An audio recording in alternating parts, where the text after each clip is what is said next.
So when folks flip on Amazon Prime, probably midnight tonight, I imagine. That's the way things happen in the streaming world because it debuts on this Friday, tomorrow. What are they going to see? What are they going to see? Yeah, so, we track that team. So Tom got involved, I guess, now 2 years ago, and as part of the ownership group. And look, Welcome to Wrexham has laid the path for this type of narrative. And so we just thought it would be interesting. And also, Didn't they cross paths as well? Oh, yeah, because they were both. So what happened the first year, it was this big idea, like two Americans, one big, billionaire Wall Street guy, and then Tom Brady, the greatest, winner of all times, at least in American sports, come in, and they're going to reverse the course of this franchise that, has had at best mediocrity through its 125 years of history. And, the expectation is it's going to be awesome. It's going to be great. Going to reverse. And of course, the first thing they do is they fire the coach. Not a good idea. And it was terrible. It was terrible. And, in the English football leagues, you have relegation. Yes, sir. So if you don't make a certain standard, you get dropped. They got dropped. Tom Brady was part of a team that was so bad it got moved to a lower league from the championship level to the League One level, which was terrible for them. Awesome for us because it gave us a lot of great tension and story because it was like, oh, shoot.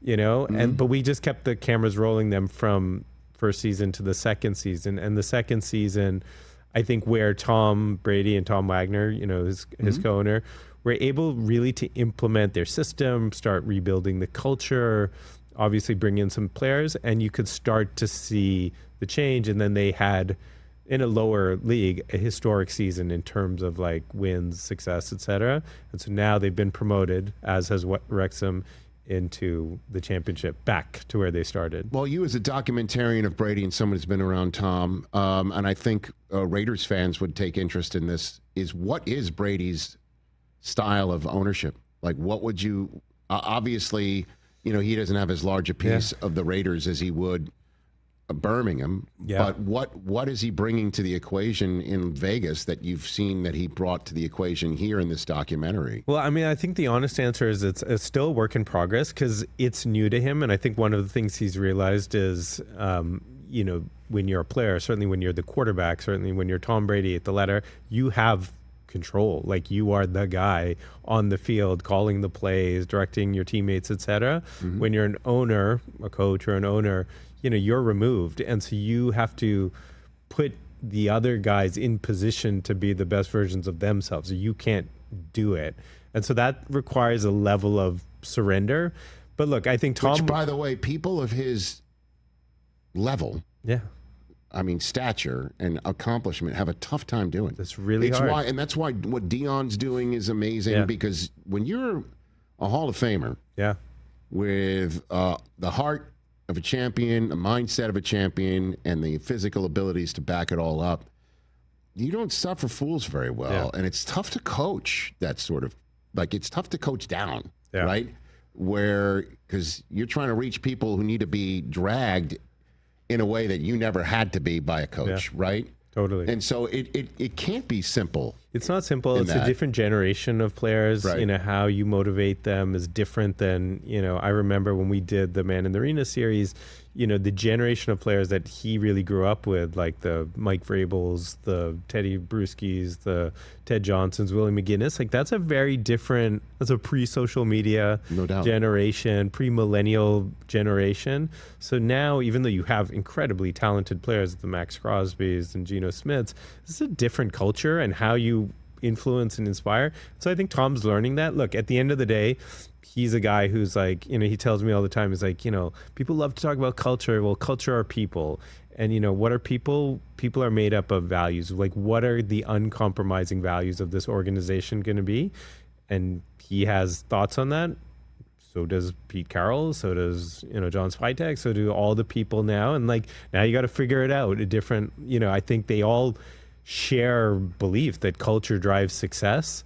But now, you really get into the component parts of that culture, and you got to figure it out. And then you have players. Well, if you had told me that Tom Brady would eventually have ownership, a piece of an NFL franchise, I would have believed it.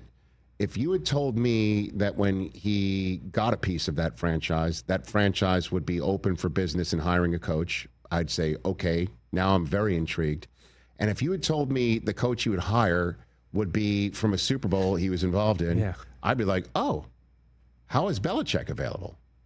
And Belichick was available. And he chose, along with the rest of the Raiders, Pete Carroll. And that one, I think, arched a few eyebrows. Were you around for that as well? Yeah, because I had gotten to know Pete, as I'm sure we'll talk about through this class that he was involved in teaching here at USC. So I'd gotten to know him. And then, Pete had told me at the time, he's like, I'm a happily retired guy. I'm having a good time, not interested in any of that stuff. Then Black Monday comes. Then, one of Pete's mantras is always compete. And I think he started to hear I was too old. He's out there, but he's not really a candidate. He's 73 years old. It's passed him by. And, that guy. That's all you need. That's all he needs to hear. It's always needs. And I think, he was a candidate. Again, I wasn't in any of these rooms or anything, but I think I can see, having gotten to know both of them pretty well. Again, maybe a different component parts, which now they will figure out together, but the belief in culture driving success, and in the NFL, everybody's good. All the players are great. You don't get to that level unless you're exceptional. It's not necessarily talent. That it's how do you motivate guys? Who's got the resilience? Who's got all of that?